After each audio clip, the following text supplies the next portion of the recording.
And today I'm going to be talking about some of the questions, of course, that came into the office from Monday to Monday. That's what we talk about. And so the first thing that I would like to talk about is investing.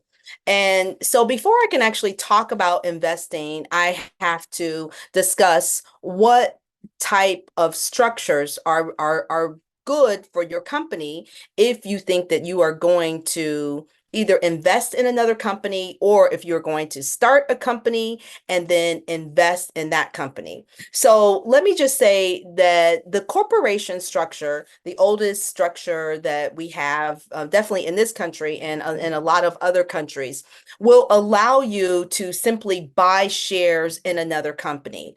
And so you can do that on the stock market. There are private shares that you can get. But if someone is going to sell you a private share, then make sure that they have the right to do so because there are rules and regulations that you have to follow. You can't just decide that you're going to sell shares privately because you want investors or the government, the SEC, Securities and Exchange Commission wants to make sure that people are protected in their investing.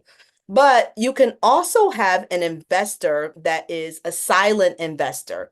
And these are done through limited partnerships. You might have two partners that start three partners that start a business, but one of them, all they're going to do is infuse capital. And if they're infusing capital, then they don't want to be known as the person who is doing that.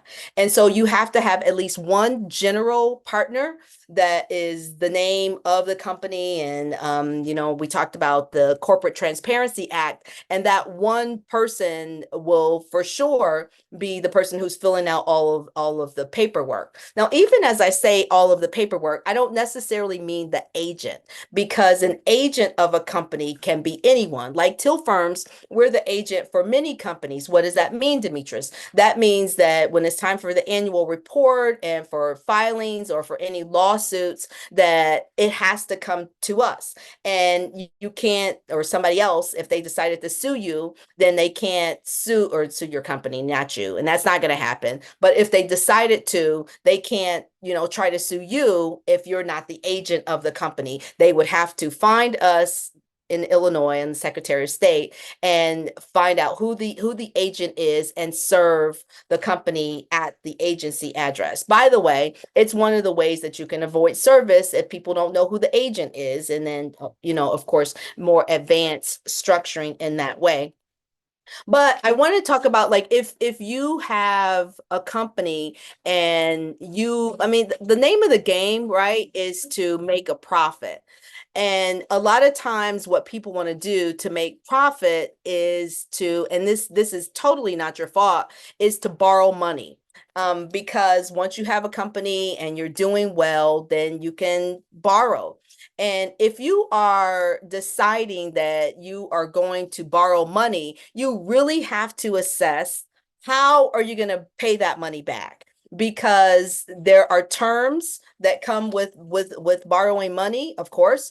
There's a serious contract, and for the most part, especially even if you're a savvy investor, even if you've been in business before, if you start to borrow money, or if you do borrow money and then the economy goes down, or what you're selling, people don't want it anymore. Let's say if you just decided that you're going to sell some type of used car and then everything is going electric, then your company could actually start to go downhill because it's not the wave of the future.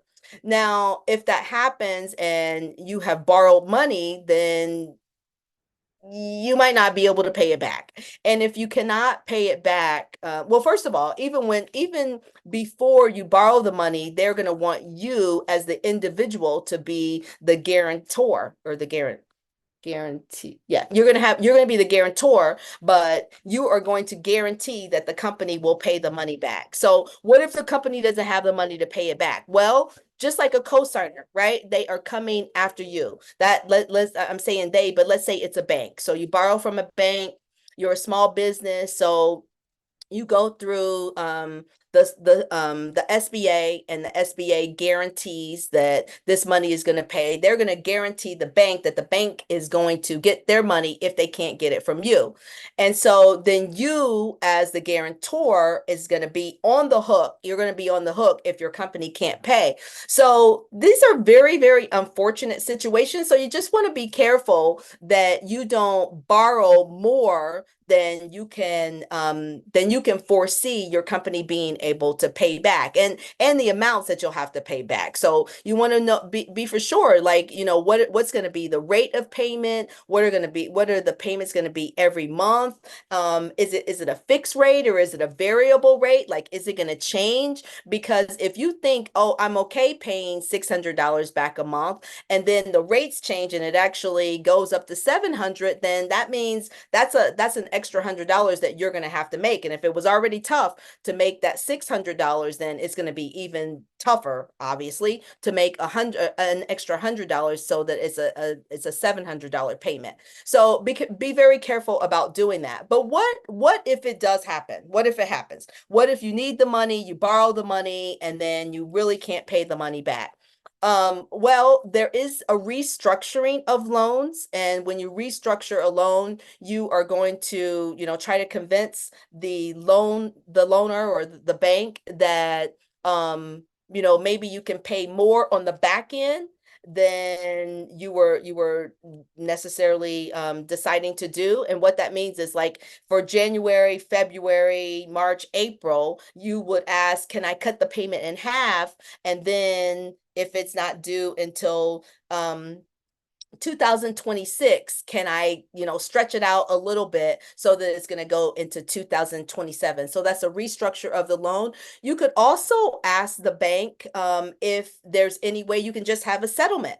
And so, like, let's say it's a car. Let's say it's a car you've paid, what, 40, let's say it's a little bit lower, but $30,000 for that car, or that's the note that you took out and you're paying every month. And then you run into some issues and you can't pay for that. Then you would ask, hey, how much is actually due? And then the bank, or, the credit union will give you a payoff amount. And then you would say, okay, can I make a settlement with you? So let's say there's $10,000 left, and you make a settlement, a good faith settlement, showing that you won't be able to continue making payments, but you are able um in whatever way, garner some, utilize some other funds, sell something, borrow, so that you can make a lump sum payment of $6,000. Now, they may or they may not do that, but you want to explore all of those options if you have a business loan that is coming due and you can't really make the payments. So what am I saying? The first thing is, don't borrow if you don't have to. There is the credit card thing, and the line of credit, where you can, if you are savvy, you can borrow and then pay it back, so you're building up credit. But you have to be careful, because if somebody lets you borrow $100,000, it's really easy for me to go shopping. And so you don't want to take that money for sure and go shopping, but you do want to have a definite plan for that money. So when it's time to pay the piper is coming knocking on your door, and you don't want to be stuck not being able to make those payments. So a couple of questions came in about that. But once you make the money, let's say you don't really borrow, there's no issue like that. You are making a good product. My pastor was talking on Sunday, and he was saying that some people, you have a product and you're not doing that well because nobody wants to buy it. And when he was saying it, I was cringing, but it's very true. I see a lot of people who start companies that have something to do with hair.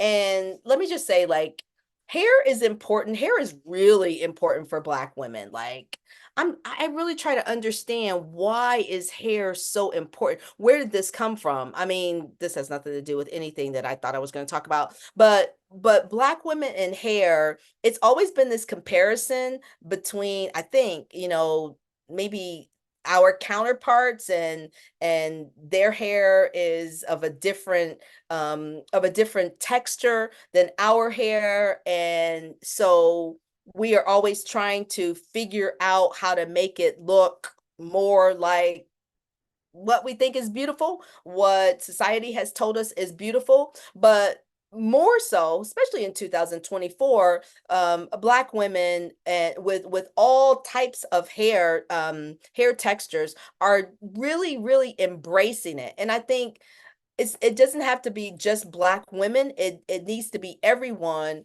especially Black men, because Black women pay attention to what Black men think. I guess we pay attention to everybody think, but um we have to embrace this beauty standard that is for us. I know people are looking at me like, Demetrius, you're so light and that, but I promise you, like, this is for convenience, because you saw me when I get out of pool. Like, it didn't come out looking like this. But I see women who buy hair, and that stuff is very expensive. It's very beautiful, but it's expensive. There's a lot coming out that is saying that we have to be careful about what products we're putting in our hair, not just the perms. Like, we've seen these cases where a lot of Black women use perms to make their hair straight, and they got cancer from it. But now it's also coming out that synthetic hair has chemicals in it that is ruining, your hair is really alive. Maybe it's dead, but at least the follicles are alive, and then it's getting into your skin. So whatever product you're putting on your hair, whatever product you're putting on your skin, it's your skin is absorbing it, and so the product is going in. So you want to try to use the most natural products that you can. But those products, if you find that they're itching, if you find that they're ruining your hair, or they get on your face and they're making it itch, or making the kids itch, like, take that stuff out. Do not have that stuff, and research it. Don't take my word for it, for sure. Because I'm learning just like you are, but make sure that you are doing the research on the type of hair that you're using, on where it's coming from, on the chemicals that are in that hair. Because it's one thing to look beautiful and live long, but it's another thing to look beautiful and not live that long, or be sick because of something that you put on your body or in your body. But why was I talking about hair? Okay, so because I see a lot of hair businesses, and sometimes the businesses are, mom and pop businesses. And I did have two clients that decided to buy hair from India and China, and it was really, really tough. And this is three Black women that went into business doing this. The one that the company that I'm thinking about, and they just had a really, really tough time with trying to keep their supply up. I mean, just racist things that were going on, like they didn't want to sell to them. Like, it was better to sell to people who have Chinese stores than it was to Black women. So that's a tough business. So, I don't know that Black women will ever stop doing it, because when I look in history, as far back as like Cleopatra had wigs and hair pieces. So, been going on for a long time. I can't really see it ending, but do be careful about it. Okay, so if you decide that you are not going to borrow so that you're always paying back, but you have a great product and you know who your market is, and you're selling and things are going very well, then you have to put the money aside, because you can't spend it all, and you have to invest it. Where do you invest it? You have to start investing in the stock market. And when you are investing in the stock market, you start small. You start to, take, I used to tell people to go to Ameritrade, but now Ameritrade went under. Incidentally, one of my mentors told me today that Sports Illustrated just went out of business. Sports Illustrated, like, closed the door, fired 90% of its employees, which was really shocking. I know that people are not buying magazines as much. Well, I don't, maybe I don't even know what the percentage is. I don't order magazines anymore. Well, I still get one from my college, and I'll read some of the stories, but I don't order them. Do you know what I mean? Because I can look at them online. But I don't know how many people are still doing that because we're getting all of our information. It seems like it's for free, on Facebook, but it's not really for free because what I'm doing right now, though it seems like it's for free, Facebook is they're able to keep you involved, and then they're able to have people pay them, and then I am like a commodity, right? I don't even own my viewership on Facebook, but I still do this. So if you would like to be one of my followers, if there are things, please follow and share. But also get on my email list, because then I can send you I can send you things that come out before anyone else knows them, and I can also send out any discounts. I I sent out the when I gave away the trademark, which incidentally we did have a winner of the trademark, and I hope that if we have not, I'm going to talk to the people who do the marketing at Till Firms. If we have not, we will announce that. But she was very appreciative, a Black woman. Okay, I'll just say it. Her name is Melanie Hall, and she has a company called Insight. So, rah, rah, thank you so much for playing on Team Till. But she won that trademark, and so we are doing that trademark for free for her.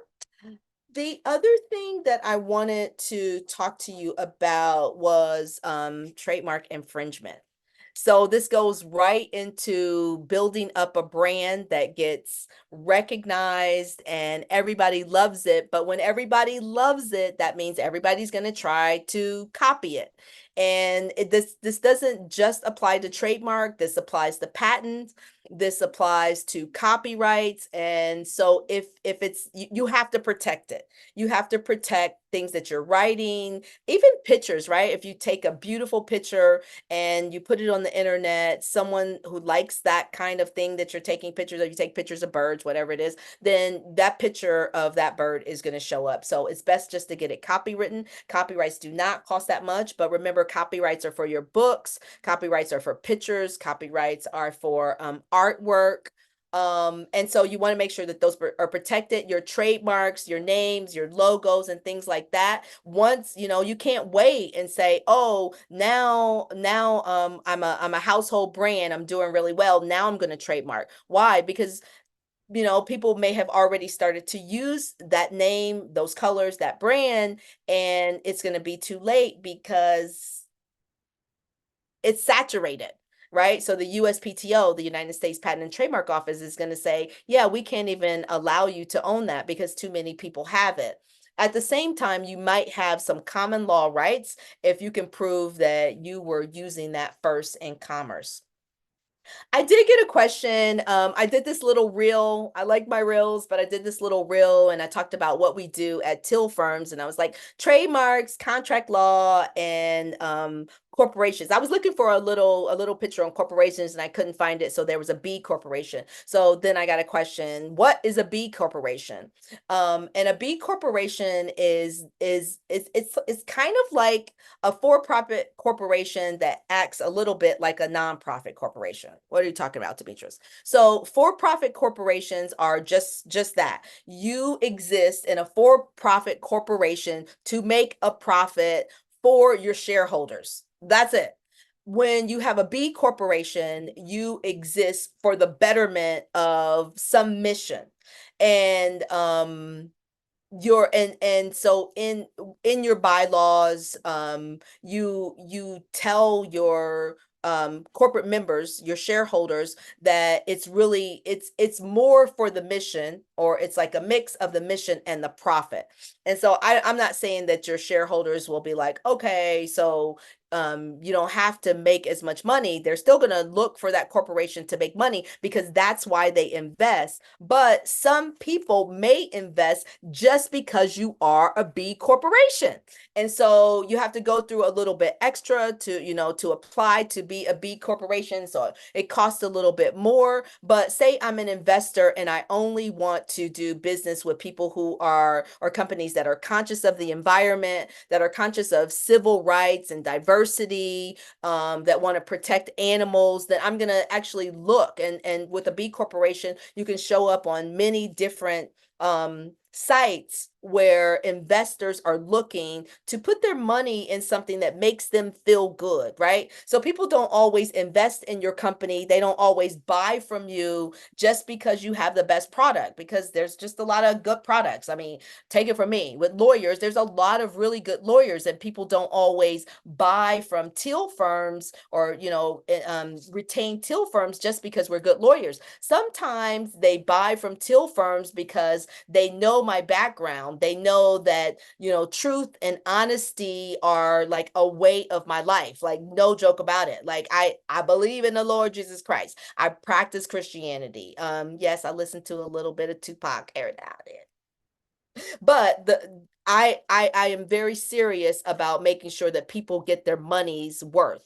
Um, I will guarantee that I am going to do what I told you that I'm going to do. That's it, or I'm giving your money back. And so people will, and they've told me, people have told me, like, I could have went with any number of attorneys, but I went with you because I knew that you had a nonprofit. I went with your firm because I heard that something didn't work out and you actually pay the money back. People have come to me and said, I like your slogan, where excellence matters. So don't take any of those things for granted. People will buy from you for a number of different reasons. Either way, whatever reason that you decide to buy from till firms, to invest with us, I'm very appreciative. Okay, I'm very appreciative. And if there's something that we can do for you or your family member, please, please, please do not hesitate to call me. If there's a question that I can answer, don't hesitate to hit me up on one of my Facebook lives or Instagram lives or something, and ask me a question. And if I don't know, I'm going to find out. So